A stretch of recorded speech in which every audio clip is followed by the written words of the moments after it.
नीति से काम चला लीजिए।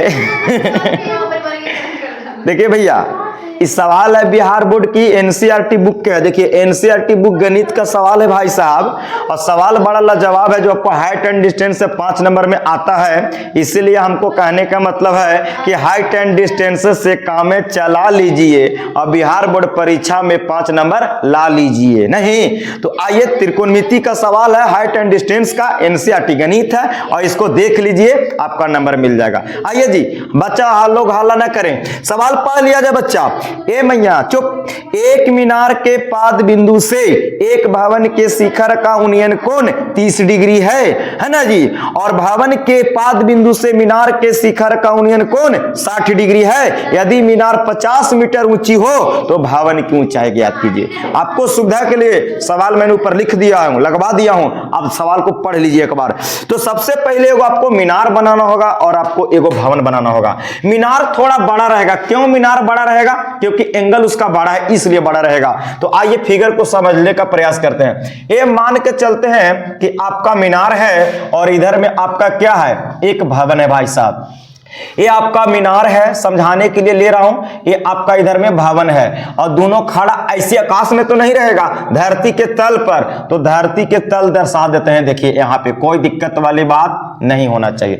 अब जैसे जैसे सवाल कहे वैसे वैसे चलेंगे, सवाल बनेगा, दौड़ेगा, कूदेगा। देखिएगा कैसे, ध्यान से। अब कहता है कि मीनार के पाद बिंदु, मीनार के पाद बिंदु यहां मैंने पाद मैंने जड़ और शिखर मैंने ऊपर फुतूंगी, है ना। उसी प्रकार यहाँ पे जड़ और यहाँ पे ऊपर में शिखर होता है। हमारी वाला जो है ना मुड़िया, शिखर, और गोड़वा हो गया पाद बिंदु। समझ गए बिल्कुल। पाद बिंदु, मीनार के पाद बिंदु से भवन के शिखर, तो भवन के शिखर ऊपर कै डिग्री के कोण बनावे थी भैया?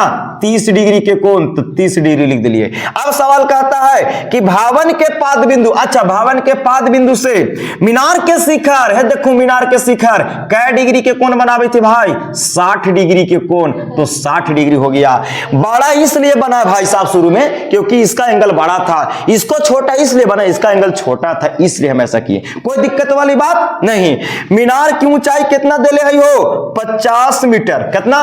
50 मीटर दिया मीनार का, और भवन का नहीं पता है, भवन के तो बताना है, तो भवन के मान लेते हैं 1 मीटर की, भवन की ऊंचाई 1 मीटर, और भवन और मीनार के बीच की दूरी भी पता नहीं है, तो इसको मान लेते हैं वाई मीटर। कोई दिक्कत वाली बातें नहीं है। अब समझ लीजिए, सवाल फिगर समझ में आ गया होगा। इसी बतिया को यहां लिखे हैं कि माना कि भवन की ऊंचाई 1 मीटर, भवन की ऊंचाई 1 मीटर, और बोले हैं कि मीनार तथा भवन के पाद के बीच की दूरी, भवन और मीनार के पाद के बीच की दूरी वाई मीटर। कोई दिक्कत नहीं। अब देखिए हम यहां पे tan लगाएंगे। क्यों tan लगाएंगे? क्योंकि tan थीटा बराबर होता है लंब बटे आधार, यानी P बटे B, परपेंडिकुलर बटे बेस। इसी प्रकार यहां पे लिख दिया क्योंकि यहां पे लंब है और आधार है और कोई सी का रिलेशन ही नहीं है। तो सबसे पहले हम लोग यहां से इसको नाम दे देते हैं, तो अति सुंदर होगा था ना, A B C और कोची D।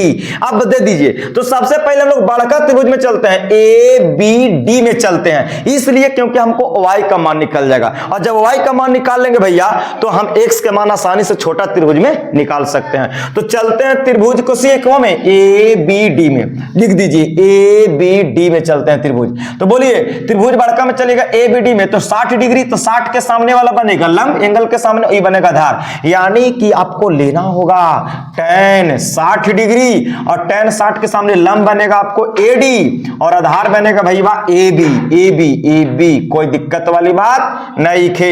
tan 60 के वैल्यू याद हवा? ना याद हवा तो रट लिया थोड़ा सा, का मतलब √3। AD का मान 50 और AB के मान है OY, नीचे 1 तिरछा तिरछी गुना बाई क्रॉस मल्टीप्लीकेशन, तो y से √3 में करबे तो y √3, और 50 से 1 में करबे तब 50, √3 गुना में जात रहे भागा में, y बराबर 50 बटी √3। समीकरण फर्स्ट ले आने, y का वैल्यू निकाल चुके हैं। अब हमको तो x का वैल्यू निकालना है क्योंकि भवन की ऊंचाई बताना। तो अब चलेंगे भैया त्रिभुज ABC में, ABC में नहीं जी बिल्कुल। तो यहां भी सर tan थीटा लेंगे। क्यों tan थीटा लीजिएगा गुरुजी? क्योंकि हमको यहां पे लंब पता करना है, आधार पता है, क्योंकि आधार हम y का वैल्यू निकाल चुके हैं। तो tan कितना डिग्री लीजिएगा छोटका में? 30 डिग्री। तो tan 30, तो लंब हो जाएगा 30 के सामने वाला कौन? BC, और आधार हो जाएगा आपको कौन ए बी, तो ए बी लिख दीजिए।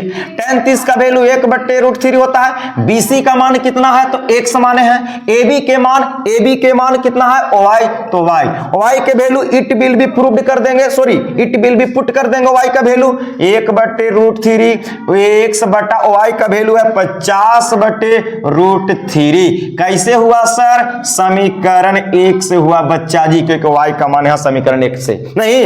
अब बोलिए 1/√3 बराबर x के बटा में, तो बटा में x कर दूंगा, नीचे कुछ ना तो √3 को ऊपर ले जाइए और 50 को नीचे रखिए, कोई दिक्कत वाली बात नहीं है। 1/√3 √3 से x में करेंगे तो √3x और बटा में हो जाएगा 50। बाई क्रॉस मल्टीप्लीकेशन, तिरछा तिरछी गुना है ना, वर्गगुणन विधि, तो √3 से √3 में गुना करवाऊं तो √3 से √3 में तो एगो 3 और 1 से x बराबर 50 से 1 में करवे भाई 50, 3 रहे गुना में, जात रहे भागा में, 50/3।